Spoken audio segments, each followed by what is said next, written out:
नमस्कार, दोपहर की नंबर 1 डिबेट में आपका स्वागत है। आपके साथ मैं हूं विद्यानाथ झा। मौका ईद का था, देश भर में लोग ईद का जश्न मना रहे थे, लेकिन कांग्रेस के विधायक वक्त का राग अलाप रहे थे, लोगों को बरगला रहे थे, सरकार को सीधे सीधे धमका रहे थे। बात सिर्फ इतनी होती तो ठीक थी। विधायक साहब ने तो यहां तक कह दिया कि एक ना एक दिन सरकार को मात खानी पड़ेगी। दरअसल सरकार ने 2 दिन पहले वक्त का पोर्टल लॉन्च किया है और इसी के बाद बौखलाहट दिखाई दे रही है। दूसरी तरफ बीजेपी का करारा पलटवार भी इस पर है। ऐसे में बड़ा सवाल है कि वक्त पर फेक नैरेटिव कौन सेट कर रहा है? वक्त की जागीर छिन रही है क्या? और क्या असल टेंशन यही है? और इसी पर करेंगे आज डिबेट। लेकिन सबसे पहले एक रिपोर्ट आपको दिखाते हैं। देश में माहौल बिगाड़ने की कोशिश कौन कर रहा है? वक्फ के नाम पर फेक नैरेटिव कौन सेट कर रहा है? इन 2 तस्वीरों को देखिए। पहली तस्वीर नासिक के ईदगाह मैदान की है, जहां नमाज अदा किए जाने के बाद फिलिस्तीनी झंडा लहराया गया, माहौल बिगाड़ने की पूरी कोशिश की गई। दूसरी तस्वीर जयपुर की है, जहां वक्फ के नाम पर फेक नैरेटिव सेट किया जा रहा है। राजस्थान में बकरीद के मौके पर वक्फ कानून में बदलाव का विवाद और गर्मा गया। जयपुर में ईदगाह में नमाज पढ़ने के बाद कांग्रेस विधायक रफीक खान ने वक्फ कानून को असंवैधानिक बताया और कहा कि सरकार को सत्ता की हनक है तो एक बिल और लाए और मोदी जी को 20 साल के लिए प्रधानमंत्री घोषित कर दे। वक्फ का बिल लेके आए, गलत है। ऐसा अमेंडमेंट जो हिंदुस्तान के संविधान के विरोध में है वो नहीं लाया जा सकता। और अगर ऐसे बिल लाए जा सकते हैं तो मैं प्रधानमंत्री जी से बोलूंगा कि बिल एक ले आओ जिसमें मुक्ति मिल जाए सबको, और कह दे 20 साल के लिए आने वाले समय में बीजेपी की सरकार रहेगी, मोदी जी प्रधानमंत्री रहेंगे। रफीक खान का ये लहजा बीजेपी को कतई पसंद नहीं आया।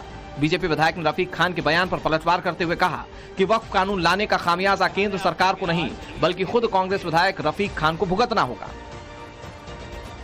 मुझे लगता है इस कानून से जिन जिन लोगों को नुकसान होना चाहिए उसमें रफीक भाई भी है, इसलिए उनकी बौखलाहट वाजिब है।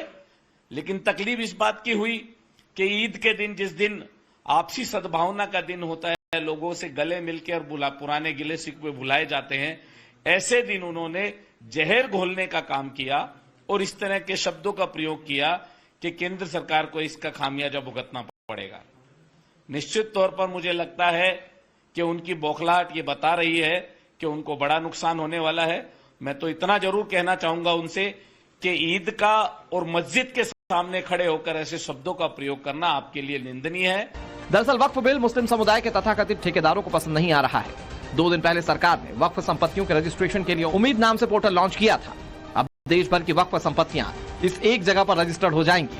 सरकार का तर्क है कि वक्फ संपत्तियों के सेंट्रलाइज्ड रजिस्ट्रेशन से बेहतर रखरखाव होगा, वक्फ संपत्तियों के मैनेजमेंट में पारदर्शिता आएगी, वक्फ कानून के मैनेजमेंट में भ्रष्टाचार और अनियमितताएं कम होंगी। सरकार ने उम्मीद नाम से पोर्टल लॉन्च किया तो मुस्लिम पर्सनल लॉ बोर्ड को नागवार गुजरा। पोर्टल लॉन्च होने से पहले ही प्रेस रिलीज जारी कर मुस्लिम पर्सनल लॉ बोर्ड ने केंद्र के इस फैसले पर आपत्ति जताते हुए दावा किया कि अदालत की अवमानना है। कांग्रेस सांसद इमरान मसूद ने भी सरकार की जल्दबाजी बताते हुए उनकी नीयत पर सवाल उठाए, जिसके जवाब में केंद्रीय मंत्री किरण रिजिजू ने 2 टूक कह दिया कि एक्ट पर कोई स्टे नहीं है और उम्मीद है कि पोर्टल देश हित में है। मुझे नहीं समझ में आता कि ये तमाम चीजों को इतना उलझा करके या इतना जल्दबाजी कर करके ये क्या करना चाह रहे हैं।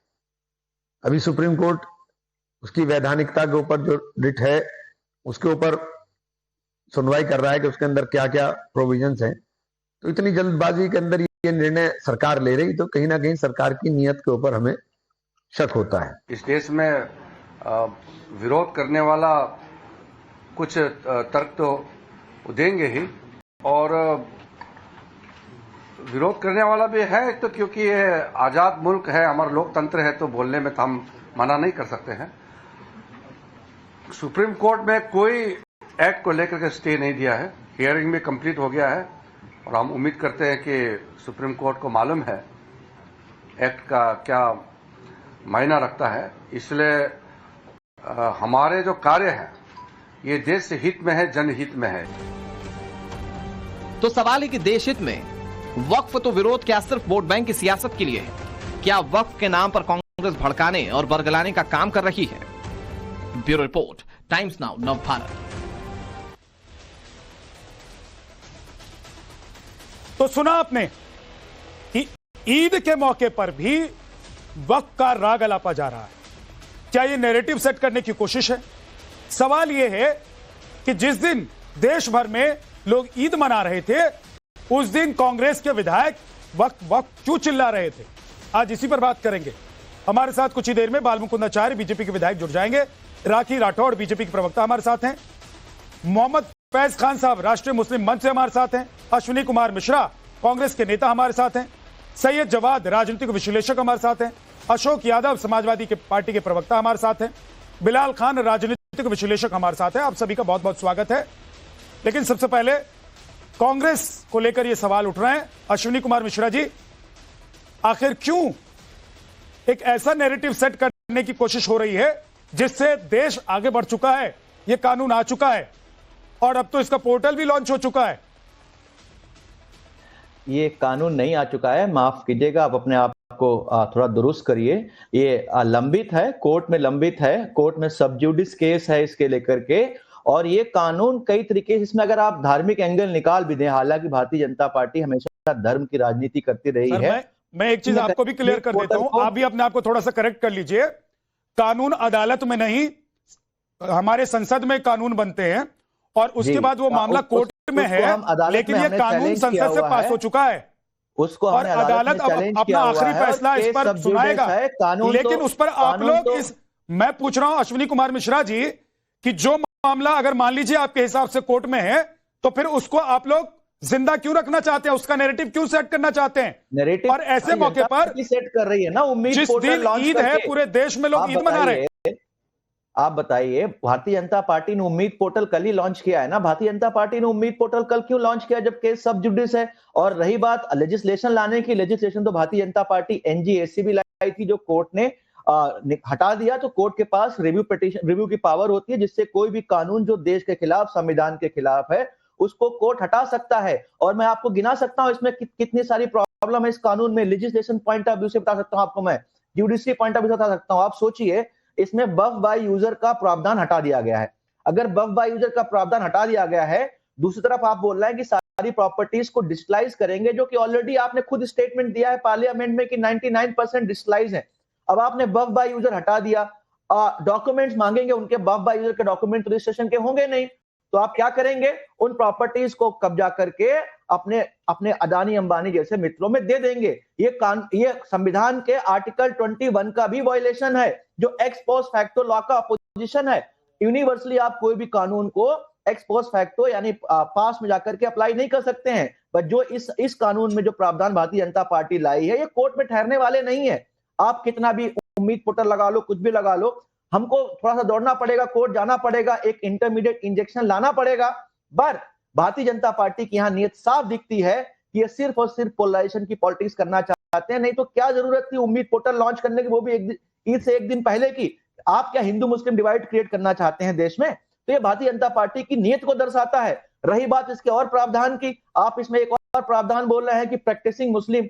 मैं अश्विनी मिश्रा हिंदू हूं, लेकिन क्या मैं प्रैक्टिसिंग हिंदू हूं? मैं इसको साबित कर सकता हूं क्या? कौन साबित कर सकता है कि वो प्रैक्टिसिंग मुस्लिम है कि नहीं है? क्या जवाद भाई साबित कर पाएंगे कि ये प्रैक्टिसिंग मुस्लिम है, ये रोज नमाज पढ़ते हैं, पांच टाइम की नमाज पढ़ते हैं, इनके घर में कैमरे लगवाएंगे क्या? वक्त का क्या लेना देना? तो विषय ये, अरे बल्कि अब मैं लेजिस्लेशन की बात कर रहा हूं, उसमें आपने जो नहीं, मैं ये कह रहा हूं भाई, देखिए सबसे बड़ी बात ये है, वैसे जवाब यही है। एक मुझे 10 सेकंड और दे दीजिए। बार बार इसमें स्ट्रक्चर कमेटी का जिक्र किया जा रहा है।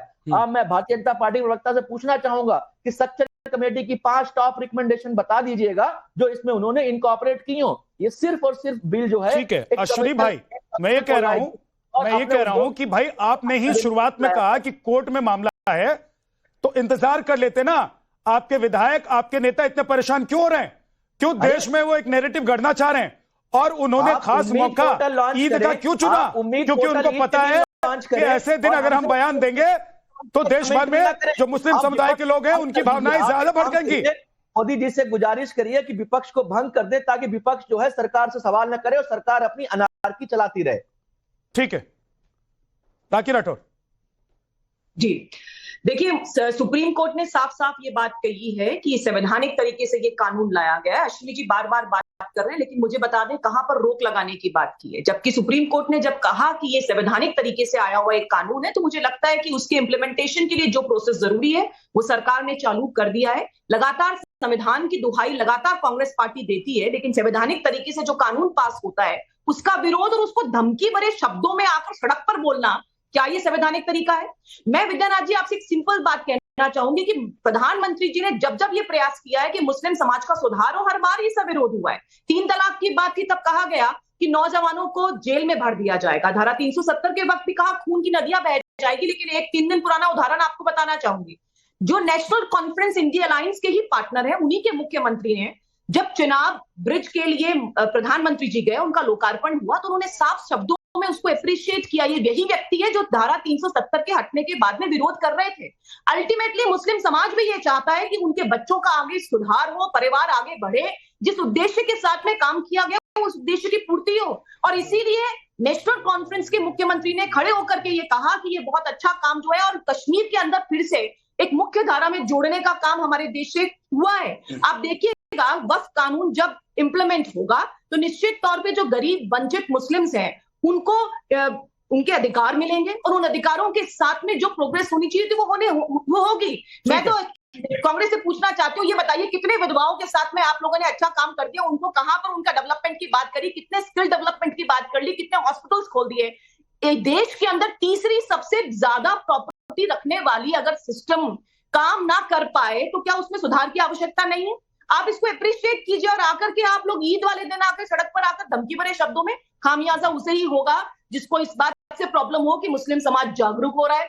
खामियाजा उसी को होगा जिसको इस बात से प्रॉब्लम हो कि जो वंचित है, जिनको कभी जिनके बारे में सोचा ही नहीं गया, और इतनी बड़ी प्रॉपर्टी सिर्फ 200 लोगों के हाथ में हो जाए, मुझे लगता है ये ठीक नहीं। और जिस तरह से विद्यानाथ जी आपकी प्रॉपर्टी मैं आपके पास लौट कर आता हूं, क्योंकि मामला राजस्थान से जुड़ा हुआ है। राजस्थान के विधायक ने यह बयान दिया, बालमुकुंदाचार्य हमारे साथ जुड़ गए हैं। बालमुकुंदाचार्य जी, राजस्थान में ईद के मौके पर अगर वक्त को लेकर कह सकते हैं कि लोगों को बरगलाने की कोशिश हो रही है या धमकाने की कोशिश हो रही है सरकार को, तो क्या आपको लग रहा है कि भावनाओं को एक्टिवेट करने की कोशिश हो रही है कि ऐसे दिन में इस मुद्दे को उठाया जाए जब लोग इस मुद्दे को बड़ी संजीदगी से लेंगे, दिल से लगा लेंगे? देखिए, मुस्लिम समाज स्वयं समर्थन दे रहा है वक्फ बोर्ड कानून का। वक्फ बोर्ड कानून में जो संशोधन हुआ है वो मुस्लिम समाज के हित के लिए हुआ है। गरीब मुसलमान जो है उसको उससे कोई लाभ नहीं था। गिनती की एक कमेटी बनती थी, कमेटी के इसकी आप जांच करा लें, मैं जो शब्द कह रहा हूं उन शब्दों को लेकर जांच करा लें मीडिया वाले, अगर मैं मिथ्या कह रहा हूं तो। ऐसा नहीं है, हर चीज में राजनीति नहीं करनी चाहिए, न राजनीतिक का ये वो विषय है। वक्फ बोर्ड कानून मुस्लिम समाज के हित के लिए है।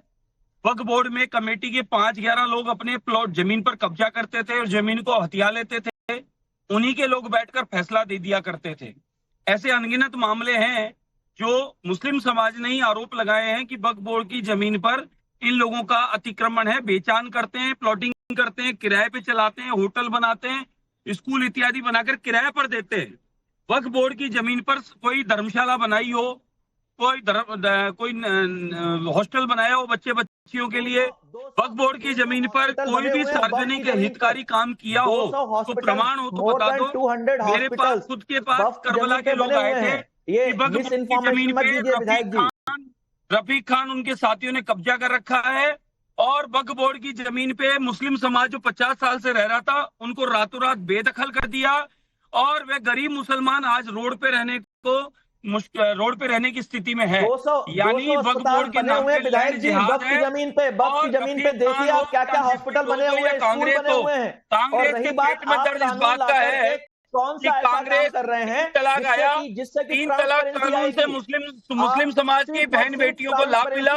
मुस्लिम समाज की बहन बेटियों पर जो अत्याचार हो रहा था, सिर्फ और सिर्फ मुस्लिम समाज की बहन बेटियों पर जो अत्याचार हो रहा था उस अत्याचार से मुक्ति मिली। आप पॉइंट वाइज बता दीजिए कि किस प्रावधान से क्या कहते हैं आपकी ट्रांसपेरेंसी आएगी या भला होगा, क्योंकि कोई भी ऐसा पॉइंट नहीं है उसमें, पूरे वक्फ के बिल में कोई भी ऐसा पॉइंट नहीं है जिसमें आप बार बार बोल रहे हो कि गरीबों का भला होगा, गरीबों का भला होगा। भला होगा मुस्लिम समाज के अंबानी का होगा, जिनको अब तक किसी का नहीं होगा। आप जमीन आप हड़प कर देखिए, बिना अपने तुष्टीकरण के आदरणीय मोदी जी ने प्रधानमंत्री आवास में सबको लाभ दिया, सिर्फ और सिर्फ एक लैंड कांग्रेस के एक्विजिशन साथ शासन में रही, ये सिर्फ और के साथ शासन में रही, किसी मुस्लिम परिवार को इन्होंने रोजगार देने का, किसी मुस्लिम परिवार को मकान देने का इन्होंने काम नहीं किया।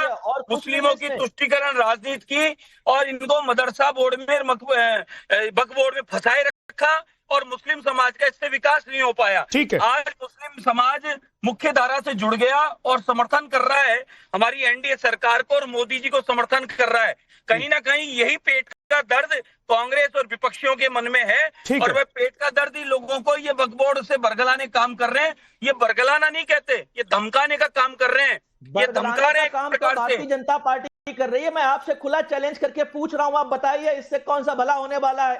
कोई पॉइंट बताइए आप, वक्फ बिल में कौन सा ऐसा पॉइंट है जिससे गरीबों का भला होगा? आप टीवी की डिबेट से निकल कर आइए और टीवी की डिबेट से निकल कर आइए और वक्फ बोर्ड कानून संशोधन जो हुआ उसको पढ़िए, उसको पढ़ने के बाद बात करिए। कौन सा पॉइंट है, धमकाइए मत। ऐसा कौन सा बिल है, कौन सा सेक्शन है? आपने तो वक्फ बिल पढ़ा होगा, बताइए ना ऐसा कौन सा सेक्शन है इससे आप ट्रांसपेरेंसी? मैं कह रहा हूँ डिबेट से बाहर निकल कर आइए और इसका संशोधन जो हुआ है उसको पॉइंट टू पॉइंट किसी एडवोकेट के साथ बैठिए, डिस्कशन करिए और पुराने में कितनी खामियां थी, कितनी कमियां थी, ठीक है। बालमुकुंदाचारी जी और ऐतिहासिक काम किया है, मोदी जी को धन्यवाद दीजिए। ठीक है। हमारे विधायक जी ने फैज खान हमारे साथ हैं। अश्विनी कुमार मिश्रा रुक जाइए, आप तो कांग्रेस के प्रवक्ता हैं, कांग्रेस के नेता हैं, लेकिन जिस समुदाय के लिए बिल आया है उसी समुदाय से फैज खान आते हैं। जरा उनसे भी मैं पूछ लेता हूं कि ईद के दिन अगर कोई बरगलाने धमकाने की कोशिश करता है तो वो क्या कर रहा है और क्या वो नैरेटिव सेट कर रहा है या फिर उसको लग रहा है कि सच में मुसलमानों के खिलाफ अन्याय हुआ है? फैज खान साहब। बिस्मिल्लाहिर्रहमानिर्रहीम, रब्बिश रहली सदरी व यस्सिर ली अमरी वहलुल उक़दतम मिन लिसानी यफ़क़हू क़ौली। बिरादरान हिंद, अस्सलाम वालेकुम रहमतुल्लाहि व बरकातहू। जय हिंद, भारत माता की जय। कुरान शरीफ ये कहता है कि अल्लाह को वो लोग सख्त नापसंद हैं जो इस जमीन पर फसाद फैलाते हैं और डराना, धमकाना, वर्गलाना, सड़कों पर निकलने कहना, सड़क ब्लॉक करने कहना, ये सब इस्लाम के अनुसार गलत है। ये फसाद फैलाने वाले लोग हैं जिनको अल्लाह पसंद नहीं करता है। इंस्टेंट ट्रिपल तलाक मुसलमानों को खुद आकर समाप्त करना था, यह मुस्लिम समाज सुधार का आंदोलन था, वो मोदी जी ने किया, जबकि काम मुस्लिम बुद्धिजीवियों को करना था। वक्फ में सुधार का काम मुसलमानों को खुद आगे आकर करना चाहिए था। देखिए इतनी बड़ी वक्फ की प्रॉपर्टी है, रेलवे के बाद और सेना के बाद आय उसकी सिर्फ 126 करोड़ रुपए। छोटी सी जगह में राम मंदिर है, वो 400 करोड़ रुपए का टैक्स बता रहे हैं। क्यों 126 करोड़ रुपए क्या है? क्योंकि उसका प्रबंधन सही तरीके से नहीं हो रहा था। और मैं आपको स्पष्ट बताऊं, वर्तमान जो कानून आया है वो वक्फ सुधार के क्षेत्र में क्रांतिकारी कदम है। मुसलमानों में धर्म सुधार के क्षेत्र में अश्विनी भाई, अगर आप जबरदस्ती फैज खान, सुनिए एक सेकंड फैज खान साहब, एक सेकंड। अश्विनी भाई, अगर आप जबरदस्ती फैज खान का मुंह बंद कराना चाहते हैं, बात मुंह बंद करने तो बोल दीजिए, मैं वैसे ही उनका माइक डाउन करवा दूंगा। अगर आप लोग चाहते हैं अश्विनी मिश्रा कि भाई हम दूसरों को बोलने ही नहीं दे, नहीं हम अपना नैरेटिव सेट करते रहे, आप इनसे तो आप ठीक है मुझे बता दीजिए, विरोध करूंगा, फिर मैं खुलकर बोलूंगा कि नहीं, मैं खुलकर बोलूंगा फिर कि अश्विनी मिश्रा नैरेटिव सेट करने के लिए आए हैं और उनके आगे कोई ना बोले, पहले उनको नैरेटिव सेट करने दिया जाए, उसके बाद जवाब हम दे देंगे। विद्यानाथ जी, मुझे उनको अपनी बात कंप्लीट करने दीजिए, फिर बोलिएगा अश्विनी मिश्रा। एक मिनट रुक जाइए, बोलिए आज का। अब देखिए, मैं ये कहता हूं भैया थोड़ा अध्ययन अध्यापन करके बैठना चाहिए। प्रैक्टिसिंग मुस्लिम से यहां पर तात्पर्य यह नहीं है कि कैमरा लगाकर देखा जाएगा नमाज पढ़ रहा है कि नहीं पढ़ रहा है। कहने का मतलब यह है, मैं जन्म मेरा मुस्लिम परिवार में हुआ है तो मैं वक्फ कर सकता हूं, लेकिन कोई आज मुस्लिम बनता है और आज एफिडेविट बनवाता है तो एफिडेविट की डेट से लेकर 5 साल तक वो कर ले, तब उसे प्रैक्टिसिंग मुस्लिम माना जाएगा। यह नहीं कि कैमरा लगाकर देख रहे हैं। उसका कारण यह है भैया, कई लोग धर्म परिवर्तन किसी दबाव में कर लेते हैं। अब केरल में धर्म परिवर्तन किया, उनको आतंकवादी बनाकर आईएसआई में भेज दिया। किसी को धर्म परिवर्तन करवाकर उसकी प्रॉपर्टी ले लेंगे, तो यह सब ना हो। इसलिए आज यदि आप एफिडेविट बनाते हैं मैं मुस्लिम हूं, तो 5 साल बाद आप वक्फ कर सकते हैं। दूसरी बात, मुझे यह समझ नहीं आता है, संविधान का अनुच्छेद 21 का महत्व आपको नहीं पता, आपने वक्फ से जोड़ दिया। जीवन और व्यक्तिगत स्वतंत्रता का संरक्षण है, इसमें वक्फ कहां से आ गया? थोड़ा स्टडी करके बैठिए। एनआरकी शब्द का प्रयोग किया, आपको पता है सबसे बड़े अराजकतावादी विचारक महात्मा गांधी थे। वो चाहते थे राज्य खत्म हो, वो चाहते थे अदालतें खत्म हो, वो चाहते थे पुलिस खत्म हो। एनआरकी के सबसे बड़े विचारक महात्मा गांधी हैं। आप उनको मानते हैं कि नहीं मानते? उन्हीं महात्मा गांधी ने कहा था कि 1947 में कांग्रेस का उद्देश्य जो पूरा हो चुका है, किसी को चुनाव लड़ना है तो अपनी नई राजनीतिक पार्टी बनाए। कांग्रेस को खत्म करने के लिए कहा था। आप लोग जो कांग्रेस चला रहे हैं ना, गांधी जी के सिद्धांतों के विपरीत है। यह अनुच्छेद 21 का बिल्कुल भी उल्लंघन नहीं है। आप कह रहे हैं मोदी जी ने कोर्ट को अगवा कर लिया है, ईवीएम हैक कर दिया। नहीं, कोर्ट ने 2 मामलों में गाइडलाइन दी है। इसका मतलब यह है कि कोर्ट को उन्होंने हैक नहीं किया है। आप कर्नाटक में चुनाव जीते हैं, इसका मतलब उन्होंने ईवीएम को हैक नहीं किया है। ठीक है, okay okay okay. Faiz Khan साहब, आपके पास मैं लौट कर आऊंगा।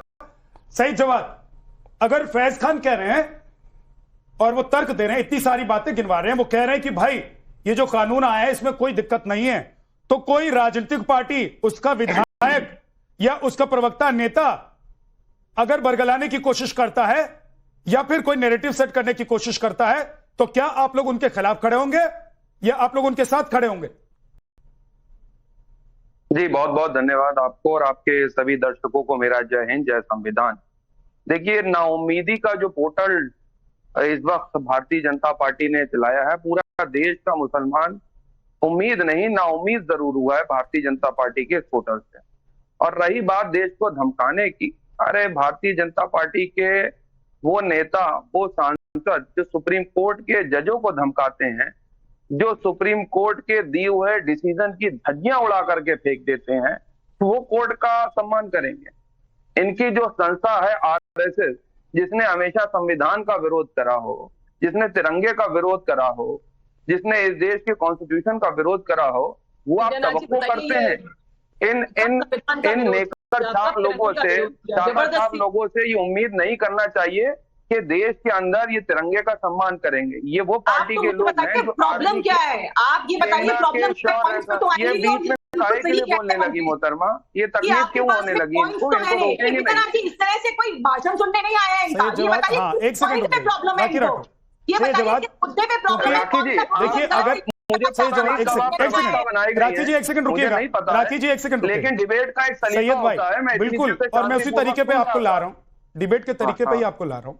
मैं ये कह रहा हूं कि भाई मेरा सवाल आपसे ये था कि अगर एक नैरेटिव सेट करने की कोशिश कांग्रेस की तरफ से की जा रही है, और क्योंकि ये जो बिल है इससे सीधा सीधा सरोकार मुस्लिम समुदाय का है, आप मुस्लिम समुदाय से आते हैं, इसलिए मैंने आपको सवाल सीधा सीधा पूछा।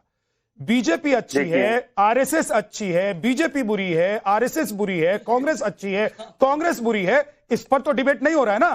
तो आप अगर डिबेट सही मायने में आप भी चाहते हैं कि आपके ऊपर कोई ना बोले और आप भी चाहते हैं कि मुद्दे पर रहें, तो सर सीधे सवाल का जो जवाब है वो आप दीजिए।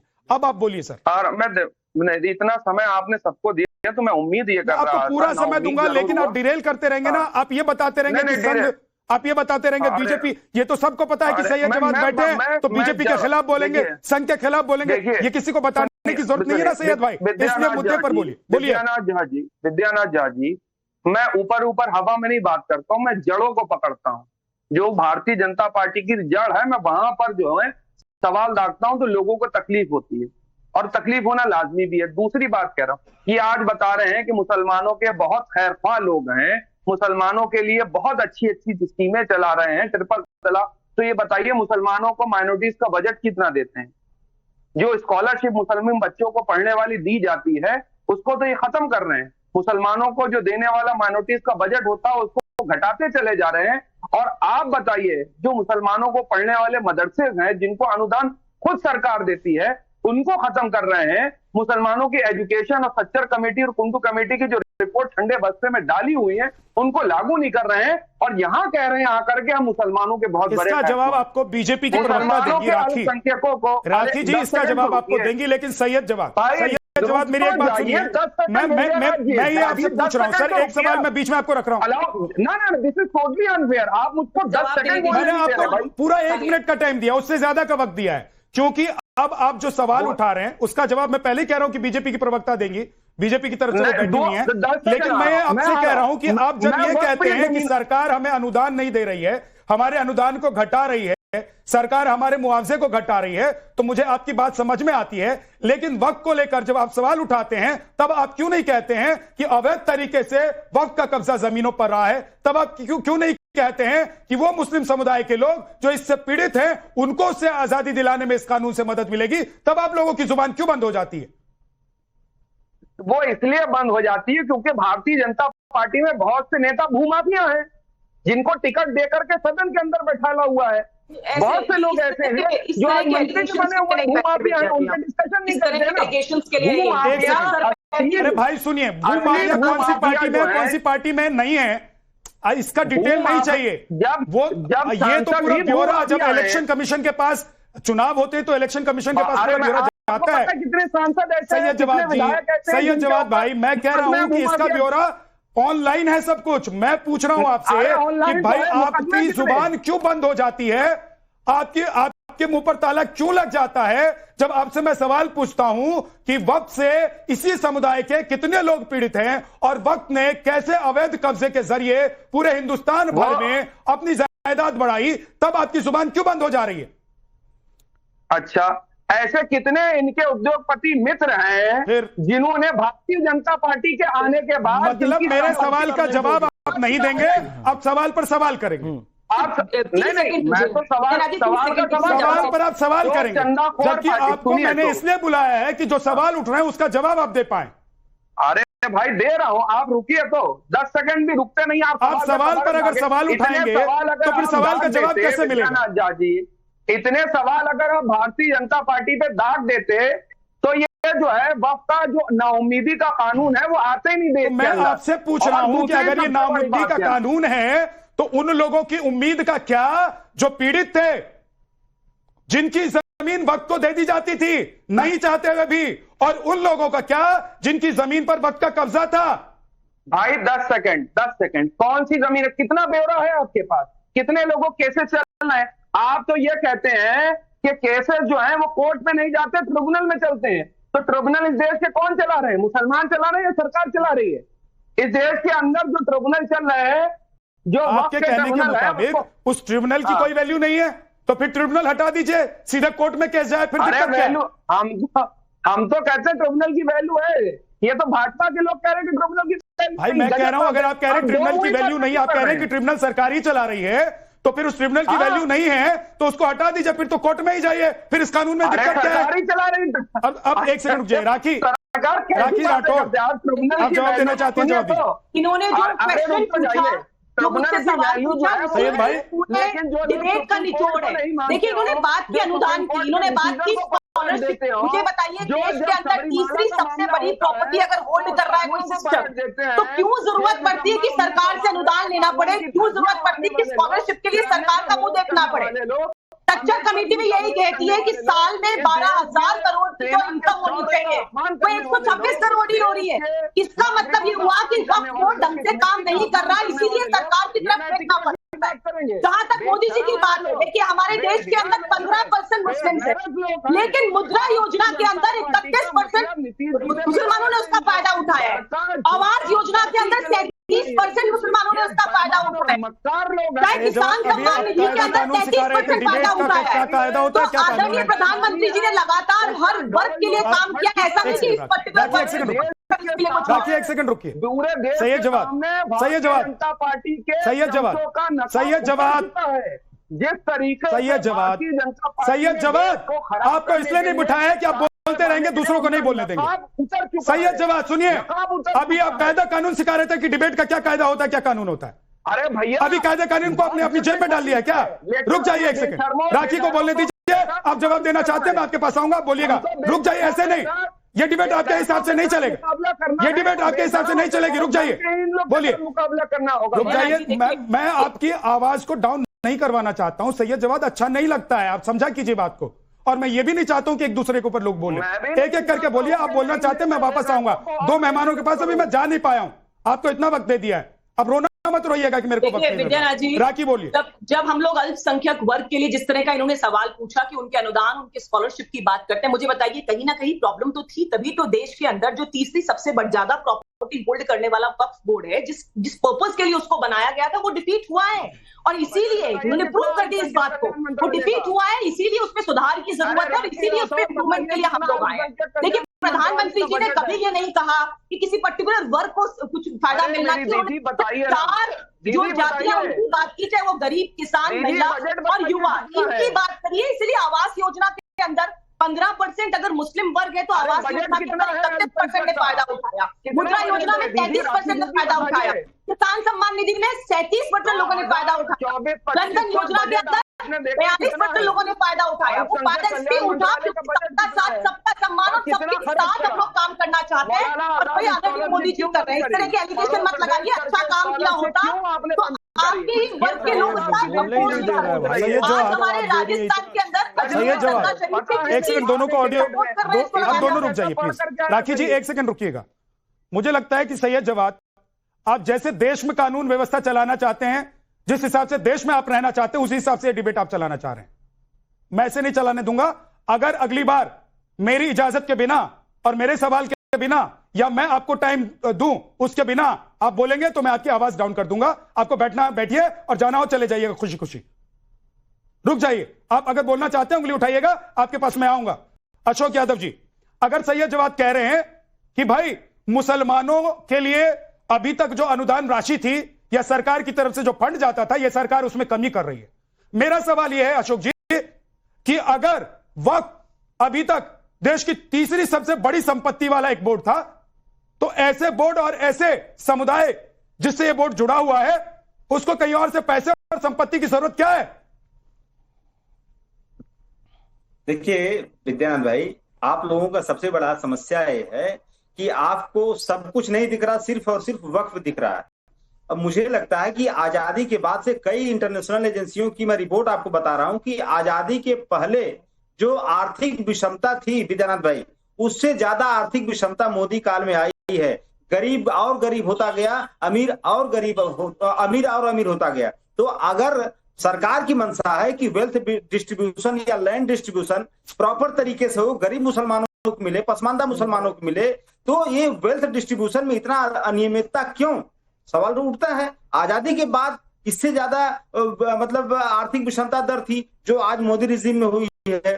दूसरा सवाल है, अगर आपको गरीब मुसलमानों की बड़ी चिंता है तो आप लोग हमेशा, आपको याद होगा कांवड़ यात्रा जब शुरू हुई थी ना, क्या क्या बातें कही गई थी। ठेला कौन लगाता है, चाय कौन बनाता है, छोटे छोटे दुकान कौन चलाता है मुसलमान समाज में? वही गरीब मुसलमान चलाता है विद्या भाई, जिसकी आज हितैषी बनी है मोदी सरकार या योगी सरकार। उस समय क्या कहा गया था कि ये थूक के देते हैं, ये फलाना करके देते हैं, ये करके कुंभ में कोई दुकान नहीं लगाएगा। आप ये बताइए, आप हितैषी हैं कि दुश्मन है? पहले तो डिसाइड कर लीजिए, तो उसके हिसाब से लाइन लेंथ अपनी चेंज करिए। तो सवाल उठता है कि आप टाइम टाइम पे हितैषी बन जाते हैं और टाइम टाइम पे दुश्मन बन जाते हैं। ये एक ही पिच खेलना चाहिए भाजपा को ना, अलग अलग पिच पे अलग अलग बॉल डालते हैं, तो दिक्कत ये है। और तीसरी बात मैं कहूंगा, ये इनके मन में विद्या भाई इतनी नफरत भरी है, वो नफरत चाहे मुसलमान समाज हो या पीडीएस समाज हो, अब नफरत बढ़ते बढ़ते सेना तक पहुंच गई है। भारतीय सेना को गालियां दिया जा रहा है, वो भी भाजपा के कहने पर, ताकि जो ऑपरेशन अशोक जी, एक सेकंड मैं मुझे कई बार, देखिए मैं एक सेकंड, राखी जी एक सेकंड रुकिएगा, क्योंकि आप लोग हमेशा ये विक्टिम कार्ड प्ले करते हैं कि बीच में टोक दिया जाता है। आप लोग हमेशा ये विक्टिम कार्ड प्ले करते हैं कि हमको वक्त नहीं दिया जाता। मैं हमेशा ये कोशिश करता हूं कि आप लोग ये विक्टिम कार्ड प्ले ना कर पाए, मैं आप लोगों को पूरा वक्त भी दूं और आप अपना जवाब भी अच्छे से दें। लेकिन अशोक भाई एक मिनट मेरी बात तो सुन लीजिए, मेरी बात सुन लीजिए अशोक भाई। मुद्दा अगर आम है तो आप लोग इमली पर बात करना चाहते हैं, मुद्दा अगर इमली है तो आप ईख पर बात करना चाहते हैं, अगर मुद्दा ईख है तो अमरूद पर बात करना चाहते हैं। आप लोग क्या तय करके घर से आते हैं कि आज जाऊंगा और इसी मुद्दे पर बोलूंगा? भाई जिस मुद्दे पर डिबेट है अशोक यादव जी, उस मुद्दे पर अगर आप बोलेंगे तो मैं वादा करता हूं आपसे कि अनइंटरप्टेड आपको जो वक्त देना है मुझे, मैं आपको दूंगा। आज का मुद्दा अगर वक्त है सर, तो अगर आपके पास गिनाने के लिए, बताने के लिए पॉइंट्स हैं तो अपने पॉइंट्स रखिए कि वक्त से मुसलमानों का नुकसान हो रहा है और इसीलिए कांग्रेस का कोई विधायक अगर एजेंडा सेट कर रहा है, नैरेटिव सेट कर रहा है, तो उसको सेट करना चाहिए क्योंकि वो विपक्ष का नेता है। अब बोलिए अशोक जी। नहीं, देखिए विजय जी, आपने कहा कि जिस टॉपिक पे डिबेट होती है उसी टॉपिक पर आना चाहिए, लेकिन अगर उस टॉपिक से संदर्भित कोई पुरानी टॉपिक अगर उस बिल्कुल आप रखिए, लेकिन आप उस टॉपिक से अलग सारे संदर्भ रख देंगे और उस टॉपिक का कोई संदर्भ नहीं रखेंगे अशोक भाई, तो फिर मुझे इंटरप्ट करना पड़ेगा। फिर मैं कह रहा हूं आप बोलिए, मैं आपको फिर से टाइम दे रहा हूं। मैं यही कह रहा था कि वक्फ को लेकर के आज इतनी हाय तौबा क्यों हो रही है। सवाल तो ये उठता है, जब अयोध्या में भगवान राम की नगरी में जब जमीनों की लूट हो रही थी तब ये सरकार कहां थी। अब आप कहेंगे कि वक्फ के लैंड की बात हो रही है, आप अयोध्या में क्यों चले गए? भाई जमीनों की लूट अयोध्या में हो रही है और वक्फ कोई ऐसा भूमाफिया गैंग नहीं है। वक्फ एक सेंट्रल गवर्नमेंट की संस्था है जो कि जो अल्पसंख्यक मंत्रालय के अंतर्गत आती है, तो उसका सरकार पूरा क्रियान्वयन करती है, कोई मुसलमान थोड़ी उसका क्रियान्वयन करता है। और जो भी इसमें वक्फ बोर्ड में अधिकारी हैं विद्या भाई, वो अधिकारी सब सरकार नियुक्त करती है, वो कोई मुसलमान समाज नहीं बैठा देता वहां पे। वहां के लोकल सांसद, लोकल विधायक और वहां जिलाधिकारी, तमाम अधिकारी उस वक्फ बोर्ड में रहते हैं। फिर ले दे करके सारा ठिकरा ये क्यों कहा जाता है कि वक्फ बोर्ड भूमाफिया गैंग है, वक्फ बोर्ड फलाना है, अरे वो सेंट्रल गवर्नमेंट की संस्था भैया, जो under ministry of minority affairs में। अशोक जी ठीक है, आपका पॉइंट आ गया। ओके, आपका पॉइंट आ गया। आपके कहने का मतलब यह है कि अगर अयोध्या में जमीन की लूट हो रही है, ये आरोप लग रहे हैं, तो वक्त भी अगर जमीन लूट रहा है तो क्या दिक्कत है? आपके कहने का मतलब यह है कि अगर सेंट्रल गवर्नमेंट के अंदर कोई संस्था है, उसमें भ्रष्टाचार है, तो क्यों भ्रष्टाचार है भाई? क्यों भ्रष्टाचार है? इसी के लिए तो यह कानून लाया गया है, सेंट्रल गवर्नमेंट सुधार। यही तो बात है ना जिसको आप लोग हजम नहीं कर पाए। भाई सेंट्रल गवर्नमेंट का एक बोर्ड है, अगर उसके अधीन है, और वही सेंट्रल गवर्नमेंट अगर कह रही है कि भाई हमारे अधीन जो ये बोर्ड चल रहा है इसमें धांधलियां हो रही हैं, हमको इसको ठीक करने की जरूरत है, हमको इसको काटने छाटने की जरूरत है, हमको इसमें कुछ जोड़ने की जरूरत है, तो सवाल यह है बिलाल खान, फिर पेट में दर्द क्यों होता है? फिर तो सरकार अपने हिसाब से पहले काम कर रही थी और नई सरकार अपने हिसाब से काम करना चाहती है, जो बेहतरी के लिए है वो काम करना चाहती है, तो दिक्कत क्या है? देखिए विद्या भाई, पहले तो मैं अपनी शिकायत दर्ज कराना चाहूंगा कि आपने सबसे लास्ट में मुझे टाइम देते हैं और 10 साल से मैं डिबेट कर रहा हूं आपके साथ, एजुकेशन में डिबेट कर चुका हूं। आज 40 मिनट निकल चुके हैं डिबेट के, 40 मिनट ओवर हो चुके हैं। उसके बाद आप मेरे पास मैं 3 मिनट देता हूं, मैं वक्त बोर्ड पे बिना रोके। नहीं होता सर, इस तरीके से डिबेट नहीं होता। आप टाइम पहले पूरा दिए करें, फिर जब दिया है तो देख के दिया करें कौन कहाँ बैठा है। तो हमें भी 10 साल हो चुके हैं, बच्चे तो है नहीं कि अभी डिबेट में आ रहे हैं सर। जी जी, पहली बात। अब मैं माफी चाहता हूं बिलाल भाई उसके लिए, लेकिन बिना इंटरप्ट किए हुए आपको 3 मिनट का वक्त दे रहा हूं। मैं बहुत रेस्पेक्ट करता हूं आपकी, बोलिए, आप मेरे बहुत प्रिय हैं, बिलाल भाई, मैं आपको बहुत रेस्पेक्ट करता हूं सर। अब मैं आता हूं जिस तरीके से आज यहाँ मैं सब लोगों की बात सुन रहा था कि वक्फ बोर्ड को लेकर, सबसे पहले तो मैं ये कहूंगा माननीय सुप्रीम कोर्ट ने जो इंटरिम स्टे दिया है, जो काला कानून ये लाने की कोशिश कर रहे थे अभी as it is work by user के ऊपर, और जिस तरीके से ये इम्प्लीमेंट करना चाह रहे थे, अपॉइंट करना चाह रहे थे एमएलए एमपीज, और जो गवर्नमेंट जिस तरीके से इंटरफेयर कर रही थी वो एज इट इज ऐसे ही रहेगा। उसका स्टेटस चेंज नहीं होगा जब तक माननीय सुप्रीम कोर्ट की तरफ से कोई आदेश नहीं आ जाता। तो मैं आपको पहले ये बिल्कुल क्लियर कर दूं, कहीं कोई कुछ ऐसा नहीं है कि आप लोग वक्फ बोर्ड के नाम पे देश के अंदर उधम मचाने की कोशिश भारतीय जनता पार्टी कर रही है। और जो उसके जिस तरीके से सपोर्ट करने वाले लोग यहाँ भी बैठे हैं, वो एक चीज ये नहीं बता पाएंगे कि वक्फ बोर्ड के कानून लाने के बाद मुसलमानों को क्या क्या फायदे होने वाले हैं और क्या क्या देश के अंदर जो है तरक्की होंगी, क्या क्या रोजगार मिलेंगे। इस तरीके से आप पसमंदा की बात करते हैं, देश के अंदर मुसलमानों को आगे ले जाना चाहते हैं कि सरकार पसमंदाओं के लिए कर रही है, लेकिन ऐसा तो मुझे कुछ नजर नहीं आ रहा।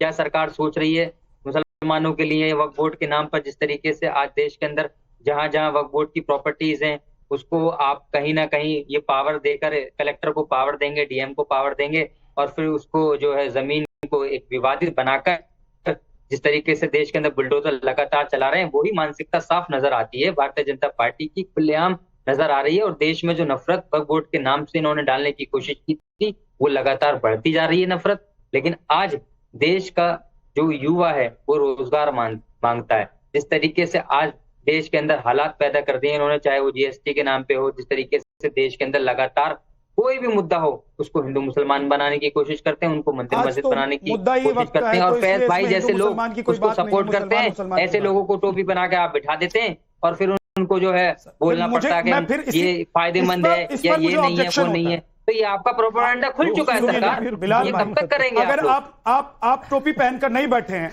आपकी दाढ़ी लंबी नहीं है, तो क्या आप मुसलमान नहीं है क्या? थोड़ी ऊंची कर ले। ये क्या बात हो गई? ये क्या बात हो गई बिलाल भाई? मैं तो ऐसे मुसलमानों को भी जानता हूं जो क्लीन शेव रहते हैं, जो मेरी तरह बाल रखते हैं, जो मेरी तरह कपड़े पहनते हैं। ऊंची कर ली। अरे मेरे भाई, आप इसको आसमान पे ही पहुंचा दो बिलाल भाई। बिलाल भाई, आप एक चीज बताइए, आप कितनी बार मुझे मिलते हैं? आप कितनी बार पजामा कुर्ता और टोपी पहन के मिलते हैं मुझे? एक बार भी नहीं मिलते। तो क्या आप कब मुसलमान हो जाते हैं सर? कोई टोपी पहनना चाहते हैं उसको टोपी पहनने दीजिए, कोई दाढ़ी रखना चाहते हैं दाढ़ी रखने दीजिए, इसमें क्या दिक्कत है? लेकिन एक चीज मैं आपको बोलना चाहता हूँ बिलाल खान, इसको नहीं समझते, लेकिन आपको भाई आप समझेंगे, इसको और कर लीजिए, ताज बना लीजिए, जब रहेंगे आप वही। लालू प्रसाद यादव हो, अखिलेश यादव हो, मुलायम सिंह यादव हो, सोनिया गांधी हो, राहुल गांधी हो, वो रोजाना रखे टोपी पहन के अवतार पार्टी में जाए तो ठीक। एक मुसलमान टोपी पहन ले, दाढ़ी रख ले, तो आप पत्ती टोपी पहन के क्यों आते हो? टोपी पहनाने की राजनीति आप लोग करते हैं। एक साल इफ्तार पार्टी में जाते हैं टोपी पहन के, 5 साल मुसलमानों को टोपी पहनाते हैं। मुसलमान जो रोजा रखे, नमाज पढ़े, वो टोपी पहने, उसकी टोपी से आपत्ति है। और मोदी जी ने टोपी पहनाने की राजनीति खत्म कर दी। सियासत के मंच पर इबादत की टोपी नहीं पहनी तो आपको आपत्ति है। लोग टोपी ऊंची कर लिया, अगली बार पुण्य वाली टोपी पहन कर आऊंगा, और जितना चलोगे, जितना कुड़ोगे, जितना चिढ़ोगे, उतना चिढ़ाऊंगा। इतनी आपत्ति आप लोगों को टोपी से? प्रधानमंत्री को टोपी पहना के दिखाइए, बड़ी बड़ी बातें करते हैं। कभी योगी आदित्यनाथ ने टोपी पहनी है? पहनाइए। अरे तो ये बताओ, टोपी क्यों पहनेंगे? टोपी क्यों? टोपी पहनने की राजनीति नहीं करते वो, आप लोग करते हैं।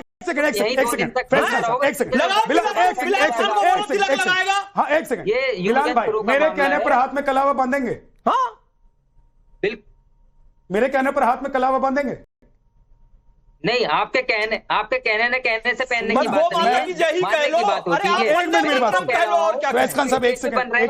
क्योंकि उन्होंने डिबेट से हटकर मुद्दे को पूरा शिफ्ट किया है। टोपी में मैं उनसे सवाल कर रहा हूं। बिलाल भाई, आप कह रहे थे आप सबसे लास्ट में आए, आप सबसे लास्ट में आए हैं, मेरे सवालों का जवाब दीजिए। और देखिए, मजाक बिल्कुल नहीं, मेरे सवालों का सीधे सीधे और सीरियसली जवाब दीजिए।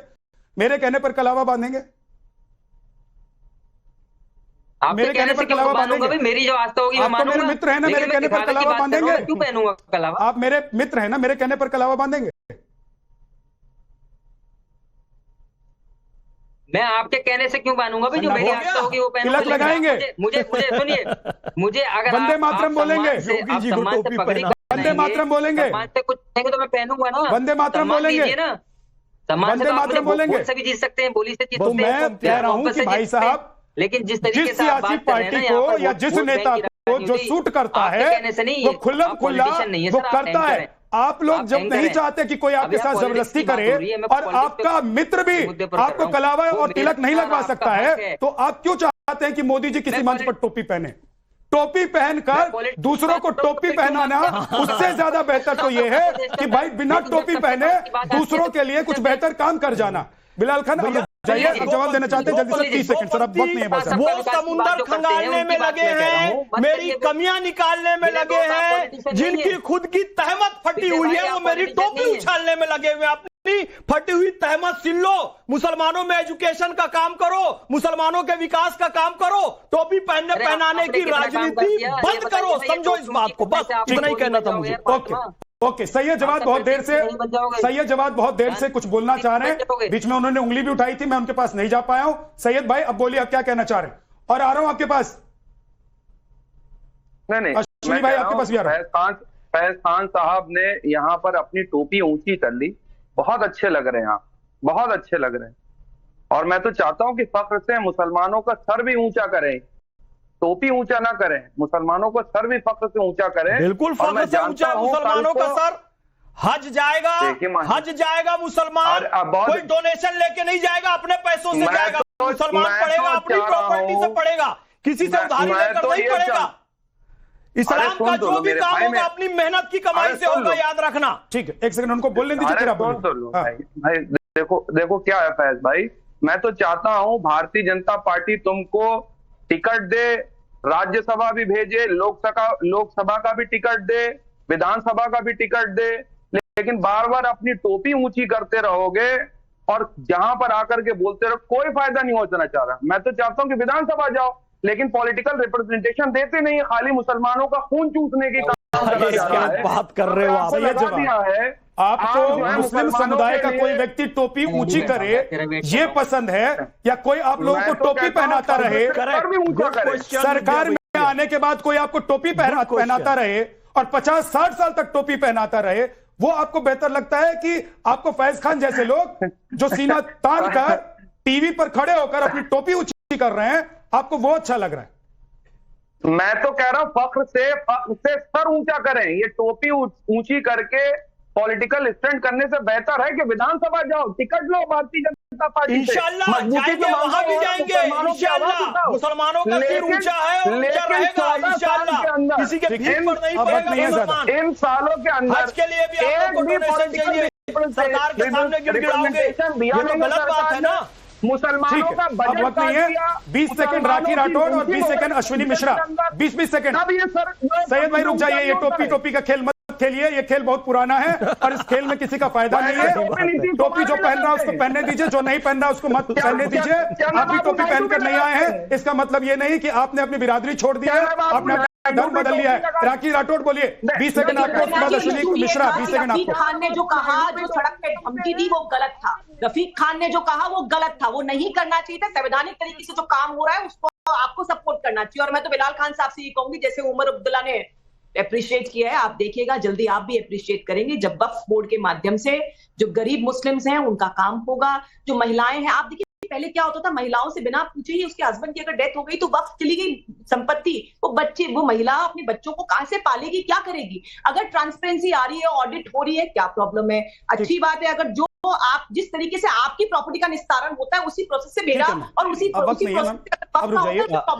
अश्विनी मिश्रा बहुत देर से इंतजार करे, फिर वो विक्टिम कार्ड प्ले करने लग जाएंगे। बोलिए सर। नहीं, मैं कभी विक्टिम कार्ड प्ले नहीं करूंगा, आप उससे बेफिक्र रहिए। और पता नहीं, मुझे बस आश्चर्य होता है कि भारतीय जनता पार्टी के प्रवक्ता और नेता कौन सा बिल पढ़ के आते हैं जो कुछ भी तर्क देते हैं कि इससे पहले ऐसा होता था, अब ऐसा हो जाएगा।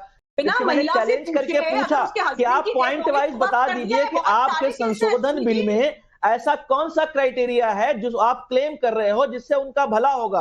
रही बात संविधान की, 10 सेकंड और रही बात संविधान की, तो उसकी तो आपने धज्जियां उड़ाई दी है कोर्ट का आदेश न मान करके, उम्मीद पोर्टल ला करके। तो आपसे संविधान की सुरक्षा की बात फाड़ना संविधान का उल्लंघन होता है या कानून लाना संविधान और संसद का उल्लंघन होता है, ये तो देश के लोग जानते हैं। बहरहाल बहुत बहुत शुक्रिया आप सभी मेहमानों का हमारे साथ जुड़ने के लिए आज की डिबेट में। एक छोटा सा ब्रेक आप